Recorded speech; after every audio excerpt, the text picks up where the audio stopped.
রামলাল তার বউ চতুর্থ পাঠ শেষের পর যা বেঁচে থাকে।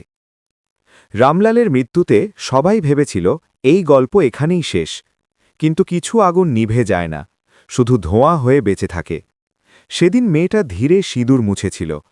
আয়নায় তাকিয়ে কোনো বিজয়ের হাসি ছিল না, কারণ প্রতিশোধ পূর্ণ হয়েছিল, কিন্তু মনটা শূন্যই রয়ে গেছে। হাসপাতালের সেই রাতটা বারবার ফিরে আসে, সাদা দেয়াল, নীরব মনিটর, আর নিজের ভেতরের প্রশ্ন, আমি কি সত্যিই জিতেছি? লোকজন বলে সব হিসেব সে মিটিয়ে দিয়েছে।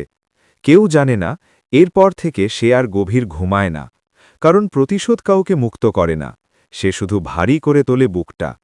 শেষে থেকে যায় একটাই উপলব্ধি, ভালোবাসা ভাঙে, মানুষ ভাঙে, কিন্তু প্রতিশোধ ভেঙে দেয় যে সেটা বহন করে। আর এই গল্প এখানেই থামে না, কারণ পঞ্চম পাঠে প্রকাশ পাবে প্রতিশোধের পরে মানুষ কি হয়ে যায়, আর ক্ষমা সত্যিই কি মুক্তি দিতে পারে। পঞ্চম পাঠ দেখতে চাইলে কমেন্টে জানাও।